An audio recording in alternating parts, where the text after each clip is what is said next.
साल 1992 में पेप्सी ने फिलीपींस में एक कॉन्टेस्ट चलाया था जिसका नाम था नंबर फीवर।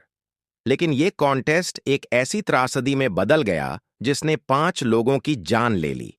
इस कॉन्टेस्ट का आइडिया बहुत सिंपल था। हर शाम न्यूज में एक विनिंग नंबर घोषित किया जाता था।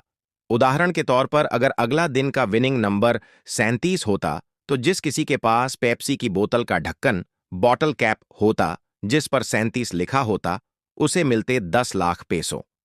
अब 1992 में 10 लाख पेसो आम फिलिपिनो के लिए जिंदगी बदल देने वाली रकम थी।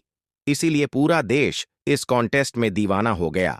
लोग पेप्सी की बोतलें जमा करने लगे, कई तो कूड़ेदानों और डंपस्टर में जाकर ढक्कन ढूंढने लगे। रिपोर्ट के मुताबिक आधी आबादी इस कॉन्टेस्ट में हिस्सा ले रही थी। पेप्सी को भी ये देखकर बहुत फायदा हो रहा था। कॉन्टेस्ट की पॉपुलैरिटी के कारण उन्होंने इसे 5 हफ्ते के लिए बढ़ाने का फैसला किया। लेकिन यही फैसला उनकी सबसे बड़ी गलती बन गया। असल में पेप्सी पूरी तरह कंट्रोल में थी कि कितने विजेता होंगे। एक कंप्यूटर प्रोग्राम के जरिए वो तय करते थे कि सिर्फ 2 विजेता ढक्कन विनिंग कैप्स फैक्ट्री में भेजे जाएं ताकि बजट कंट्रोल में रहे। लेकिन जब कॉन्टेस्ट बढ़ाया गया तो सिस्टम में गड़बड़ी ग्लिच हो गई, नंबर्स मिक्स हो गए। और फिर आया वो दिन 25 मई 1992 शाम 6 बजे। फिलीपींस के चैनल 2 की न्यूज पर विनिंग नंबर घोषित हुआ 349। लेकिन दिक्कत ये थी कि 349 पहले से ही नॉन विनिंग नंबर के रूप में सिस्टम में सेट था, इसलिए फैक्ट्रियों को उसे अनलिमिटेड प्रिंट करने की अनुमति थी। परिणाम स्वरूप देश भर में 6 लाख से ज्यादा 349 नंबर वाले ढक्कन फैल गए। उस रात पूरे फिलीपींस में जश्न मच गया। लोग सोचने लगे कि अब वे सब करोड़पति बन गए हैं। सैकड़ों लोग पेप्सी फैक्ट्री की तरफ दौड़े, लेकिन हालात इतने बेकाबू हो गए कि पुलिस को फैक्ट्री की रखवाली करनी पड़ी। पेप्सी के अधिकारियों ने रात में इमरजेंसी मीटिंग बुलाई। अगर वे हर विजेता को 10 लाख पेसो देते तो कंपनी को अरबों डॉलर का नुकसान होता। इसलिए उन्होंने कंप्यूटर पर दोष डालते हुए एक ऑफर दिया।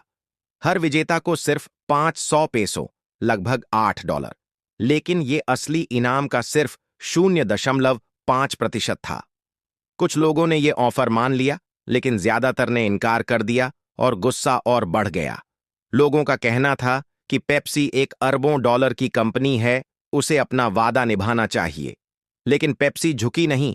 इसके बाद दंगे और विरोध प्रदर्शन शुरू हो गए, जिनमें 5 लोग मारे गए और दर्जनों घायल हुए। गुस्साई भीड़ ने पेप्सी की फैक्ट्रियों पर हमला किया, मोलोटोव कॉकटेल, पेट्रोल बम फेंके और पेप्सी के ट्रकों पर बम फोड़े। अगले साल इन गुस्से में भरे लोगों ने खुद को संगठित किया और कोअलिशन 349 नाम का एक ग्रुप बनाया। उन्होंने $400 मिलियन का मुकदमा पेप्सी पर ठोंक दिया। उनका नेतृत्व एक स्थानीय पादरी डेल फिएरो ने किया। लेकिन कहानी यहीं खत्म नहीं हुई।